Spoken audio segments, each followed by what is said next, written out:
अभी हमारा टाइम ऐसा है, कंसोलिडेशन पीरियड है, मार्केट थोड़ा सा कंफ्यूज है, तो दूर नहीं रहना है, स्टॉक स्पेसिफिक बात करनी है। तो अब जब स्टॉक स्पेसिफिक बात करने की सलाह दे रहे हैं प्रदीप जी, तो हम क्या करेंगे, हम ट्रेंडिंग स्टॉक्स पर उनकी चर्चा लेंगे।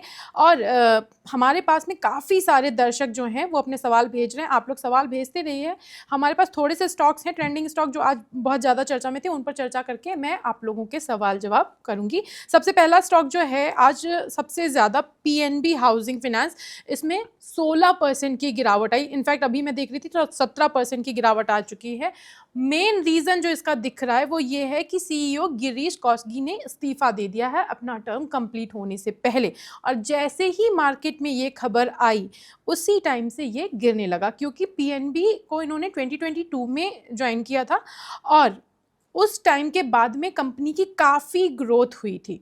इसी वजह से मार्केट को लग रहा है, मतलब जो इन्वेस्टर्स हैं उनका भरोसा थोड़ा सा हिला सा दिख रहा है। उनको लग रहा है कि अब पता नहीं कंपनी का जो ग्रोथ प्लान है वो एग्जीक्यूट हो पाएगा या नहीं हो पाएगा। आपका इस शेयर को लेकर के क्या राय है? ये मेरा बोल्ड स्टेटमेंट है। The answer is big no. आपको नहीं लेना है। क्यों नहीं लेना है? क्योंकि एक टाइम पे जब पीसी ज्वेलर के साथ भी ऐसा हुआ था और एक दिन 20% नीचे आया था, आज से मैं कुछ साल पहले की बात कर रहा हूँ। उस टाइम पे पीसी ज्वेलर का जो सीईओ है उन्होंने स्टेटमेंट दिया था, अरे कुछ प्रॉब्लम नहीं है। बाद में हमने देखा कि पीसी ज्वेलर के साथ क्या हुआ। आज तक वो पीसी ज्वेलर ऊपर आ ही नहीं पाया। सो 20% 30% ऐसे ही एक शुरुआत होता है कोई भी स्टॉक्स का। एक टाइम पे मुझे आज भी याद है, कुछ साल पहले येस बैंक के साथ भी ऐसा हुआ था। येस बैंक का कुछ भी उस टाइम पे तो रीजन पता नहीं था लोगों को कि इंटरनली क्या चल रहा है। सो येस बैंक 20-30% नीचे आया। येस बैंक के जो सीईओ थे उस टाइम पे, राणा कपूर जी, उन्होंने एक ट्विटर में पोस्ट किया था कि येस बैंक मेरे लिए एक डायमंड है एंड मैं तो नहीं बेचूंगा और मेरा नेक्स्ट 3 जनरेशन वो भी नहीं सेल करेंगे। आज कहाँ है येस बैंक और कहाँ है राणा कपूर जी, किसी को नहीं पता। एक टाइम पे जेट एयरवेज के साथ भी ऐसा हुआ था। एक टाइम में भखरंगी के साथ भी ऐसा हुआ था। सो ऐसे ही शुरुआत होता है, क्योंकि हिस्ट्री रिपीट इटसेल्फ, ऐसे ही बार बार होता है। लेकिन यही होगा पीएनबी हाउसिंग फाइनेंस के साथ। मैं ये नहीं बोल रहा हूं। अगर एक दिन में अभी ऑलमोस्ट 18% नीचे है, 18% नीचे है, और कोई भी जो मैं स्टेटमेंट देख रहा था, कोई पर्सनल रीजन दिया है। अगर पर्सनल रीजन देना ही होता तो जो प्रोफेशनल आपका जो रिजाइन होगा, आप वो करते ना। एक पब्लिक जो कंपनी है आप चला रहे हो, इतना बड़ा मार्केट कैप है आपका, आपका एक रिस्पॉन्सिबिलिटी होना चाहिए ऑब्वियसली। और आज ये जो इन्वेस्टर्स को 20% नुकसान हो रहा है, इसका रिस्पॉन्सिबिलिटी पीएनबी हाउसिंग के ऊपर ही जाता है।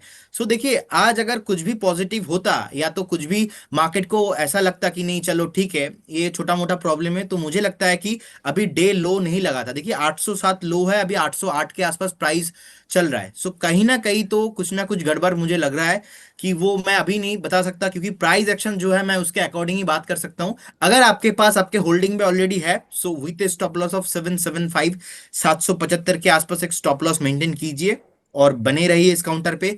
फ्रेश बाय नहीं करना है, मेरे तरफ से नो है, because of past few cases मैंने देखा है। As per the my interpretation, my understanding, आपको नहीं बाई करना चाहिए। और अगर आपके पास है, आपने इतना लॉस झेला है 18% नीचे, आज अभी 180 पर 80 पॉइंट नीचे है, तो थोड़ा और नीचे आप देख लीजिए 775। कभी भी ब्रेक होता है तो भी आपको नहीं रहना है। और नेक्स्ट 4 से 5 दिन बहुत ही इंपॉर्टेंट होने वाला है इस काउंटर के लिए। तो प्रदीप जी को आपने पास में भी देखा है कि ये किस तरह की कॉल्स देते हैं, तो आज उन्होंने कहा है जिस जिस तरह से ये बात करते हैं ना, पहली बार मैं देख रही हूँ प्रदीप आपको कि आप इतना बड़ा कि it's a big no, fresh entry करनी नहीं है। अगर आपने ऑलरेडी स्टॉक में इन्वेस्ट कर रखा है तो 775 का स्टॉप लॉस मेंटेन करें, और अगर वो हिट करता है तो आपको एग्जिट ही करना है। नो पर्सनल अफेक्शन, कोई प्यार मोहब्बत नहीं दिखानी इस स्टॉक के साथ में। बाद में अगर दिखेगा तो हम देख लेंगे। फिलहाल प्रदीप जी की राय है कि एक बिग नो। कोल इंडिया जो है, कोल इंडिया ने भी अपने नतीजे पेश किए। नेट प्रॉफिट में 20% की गिरावट है, रेवेन्यू में लगभग 4.5% की गिरावट के साथ इन्होंने 35,842 करोड़ का बताया। एबिटा में 12.7% की गिरावट है। गवर्नमेंट का स्टॉक है, पीएसयू स्टॉक है, और ये महारत्ना कंपनी है। कोल इंडिया को लेकर के आप क्या कहेंगे? आज ट्रेंड कर रहा है, this is why we are asking. देखिए कोल इंडिया, मुझे लगता है कि अगर आपके पास ऑलरेडी है बने रहिए, अगर नहीं है तो फिर आप प्लान भी करके जा सकते हो। लेकिन मेक श्योर आपका मिनिमम 2 से 3 साल का एक बार प्लान होना चाहिए। सपोर्ट के आसपास ऑलरेडी आ चुका है, 355 के आसपास एक सपोर्ट है। मुझे लगता है कि 365 360 कभी भी आता है, so you can hold, you can buy. Fundamentally strong counter है। और बहुत दिन से चला नहीं है, नीचे आ रहा है, बेस नहीं बना, तो एक बार अगर बेस बनता है उस केस में आपको बाई करना चाहिए। टारगेट रहेगा इस पे 410, उसके बाद अगर 410 के ऊपर सस्टेन होता है सो 450 भी पॉसिबल है, लेकिन with A stop loss of 335, 335 का एक स्टॉप लॉस आपको मेंटेन करना है। बाइंग जोन रहेगा थोड़ा नीचे, क्योंकि अभी बेस बना नहीं है, तो मुझे लगता है कि 355 से लेकर 365 आपको मिल सकता है, उस जोन पे आप एक बार एक्यूमुलेशन करके जाइए। पीएसयू स्टॉक है, थोड़ा धीमी स्पीड से चलता है वैसे भी। स्टॉप लॉस इन्होंने बताया है 335 का लगाना है, 355 इज द बाइंग लेवल, और आपको 410 से लेके 450 तक के टारगेट्स देख सकते हैं। लेकिन ऐसा नहीं है कि एक दो महीने में, 1 से 2 साल का इंतजार करना पड़ेगा। कंपनी फंडामेंटली स्ट्रांग है, लेकिन अभी अपने लो पर चल रही है आज के दिन में। सन फार्मा नतीजों के बाद शेयर में 4% की गिरावट दिखी। रेवेन्यू 13,851 करोड़ बताया है, नेट प्रॉफिट 2,279 करोड़ है, 20% की गिरावट है, और रेवेन्यू में 9% का इजाफा हुआ है। एबिटा में भी 19% की बढ़ोतरी दिखी है। सन फार्मा, इसको लेकर के क्या कहेंगे आप? देखिए, मुझे लगता है कि अगर आपके पास है तो बने रहिए। आज 5% नीचे है, एक सपोर्ट है ऑलमोस्ट 1580 से लेके 1590 के आसपास, तो अभी भी स्टॉक मुझे लगता है कि थोड़ा बहुत इसमें सेलिंग प्रेशर और ज्यादा देखने को मिल सकता है। आपको इजीली, अगर if you want two by, ऐसा मैं एग्जिट करने के लिए नहीं बोलूंगा, क्योंकि स्टॉक ने सालों साल भर एक अच्छा खासा रिटर्न बना के दिया है इन्वेस्टर को। स्टॉक का नेचर यही है कि अपना टॉप से बहुत नीचे आता है, अब हल्का होता है, उसके बाद फिर से स्टॉक चलता है। तो अगर कभी भी 1600 से लेके 1605 के आसपास आज या तो कल में आता है, सो आप एवरेज करके जा सकते हो, लेकिन स्टॉप लॉस भी उस केस में आपको मेंटेन करना है 1570 के आसपास। तो 1570 एक स्टॉप लॉस मेंटेन कीजिए, बने रहिए अगर आपके पास है। थोड़ा बहुत लास्ट 2-3 हफ्ते से नीचे आ रहा है, क्योंकि कुछ जियो पॉलिटिकल टेंशन भी है फार्मा को लेके, एंड मार्केट भी सही नहीं चल रहा है, लेकिन जो फंडामेंटल है बहुत ही स्ट्रांग है, आपको वेट करना चाहिए। इसमें वेट करने की ज़रूरत है। एचयूएल हिंदुस्तान यूनिलीवर, इन्होंने नतीजों के बाद इसके शेयर में तेज़ी देखी गई। नेट प्रॉफिट में 6% का इजाफा हुआ है, रेवेन्यू 5% बढ़ा है, एबिटा में मामूली कमी आई है। ये शेयर कुछ टाइम तक आज के टॉप गेनर्स में भी दिख रहा था। गोल्डमैन सैक्स ने इसका टारगेट प्राइस बढ़ा दिया है। इनका जो मैंने रेवेन्यू बताया है वो हल्का सा एकदम स्लाइड बढ़ा है, क्योंकि पहले 3,718 था और अब 3,744। 3 दिन में शेयर ने 12% का रिटर्न दिया है। गोल्डमैन सैक्स जिनकी मैंने बात की, इन्होंने इसकी रेटिंग बाइंग कर दी है, पहले न्यूट्रल थी। टारगेट प्राइस भी बढ़ा दिया। अब मेरा सवाल ये है कि इसका नेक्स्ट टारगेट क्या होगा, और क्या इसे अभी खरीदना सही होगा, क्योंकि 3 दिन में स्टॉक 12% तक चल गया। देखिए, आपने तो पॉजिटिव न्यूज ही बताया, और ऐसा मैंने बहुत सारा कुछ न्यूज देखा है। लास्ट 1-2 हफ्ता पहले कुछ नेगेटिव रिपोर्ट आया था, उसमें 1900 का टारगेट, कोई 2000 का टारगेट दे रहे थे। तो फिलहाल मैं ऐसे मानता नहीं हूँ। देखिए, अगर हम फंडामेंटल देखेंगे हिंदुस्तान यूनिलीवर के, तो बहुत ही शानदार है, और जिस तरीके से टेक्निकल पे भी एक ब्रेकआउट है, अभी 2547 के आसपास चल रहा है। मुझे लगता है कि एक स्टॉप लॉस आप मेंटेन कीजिए 2250 के आसपास। सो 2250 के आसपास एक स्टॉप लॉस मेंटेन करके बने रहिए। स्टॉक का जो नेक्स्ट टारगेट होगा, मेरे हिसाब से नेक्स्ट 4 से 5 महीने का व्यू रखिए। हिंदुस्तान यूनिलीवर जैसे स्टॉक एफएमसीजी का लीडर है, ऐसे स्टॉक्स आपको ट्रेड नहीं करना चाहिए 2-1 दिन के लिए।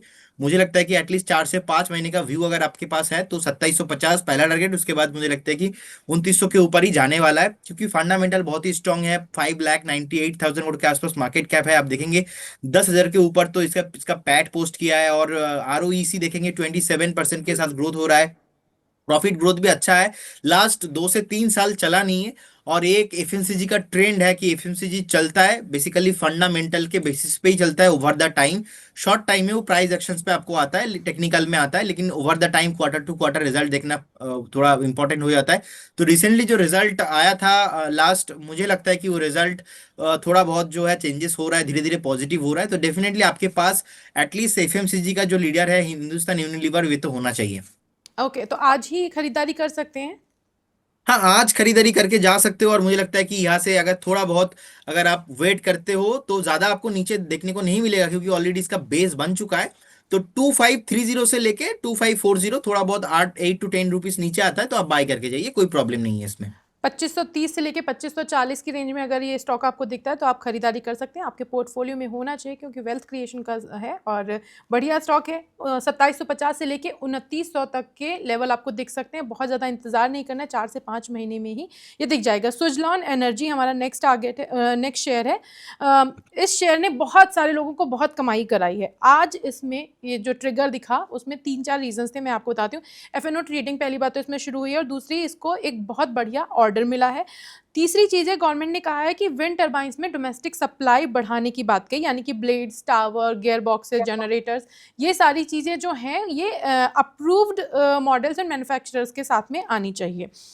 अब इसके बाद में इन्होंने कहा है कि साइबर सिक्योरिटी के लिए आर&डी और डेटा सेंटर्स भी देश में होना ज़रूरी है। ये 3-4 ट्रिगर पॉइंट्स है जिसकी वजह से आज ये शेयर थोड़े टाइम तक काफ़ी अच्छा ट्रेड किया। आप क्या कहेंगे इसको लेकर के, क्योंकि देखिए बहुत टाइम से ही मैं स्विट्जरलैंड को एक सेल कॉल दिया था 74-75 के आसपास, उसके बाद स्टॉक चला ही नहीं। अब 60 के आसपास जब भी आता है, ऑलरेडी 2-3 बार हुआ है 60 के आसपास आता है, उसके बाद यहाँ से एक पॉजिटिव मोमेंटम देखने को मिलता है।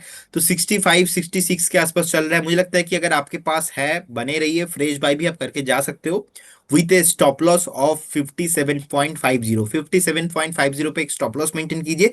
इसका पहला टारगेट होना चाहिए 74-75 के आसपास। अगर बहुत सारे लोगों का मानना है कि स्विट्जरलैंड नेक्स्ट 100 होगा, 150 होगा, 200 होगा, मुझे लगता है कि उतना एक्सपेक्टेशन नहीं रखना चाहिए।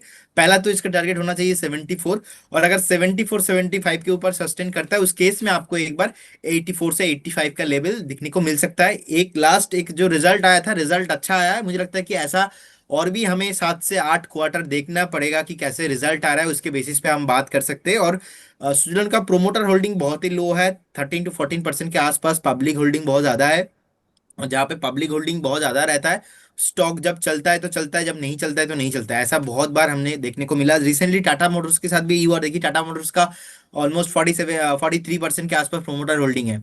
सो सुजलॉन अच्छा है, मुझे अच्छा लग रहा है। जिस तरीके से प्राइस एक्शन, क्यों, देखिए मैं तो कोई मेरा मन की बात बताऊंगा नहीं, जो डेटा है, फैक्ट है, वही बताऊंगा। तो डेटा फैक्ट यही बोल रहा है, बार बार 61-60 के आसपास आता है, वहां से एक बार जो है बाउंस बैक देखने को मिलता है। तो नेक्स्ट जो टारगेट मुझे लग रहा है 74-75 is coming soon with stop loss of very very strictly stop loss of 57.50।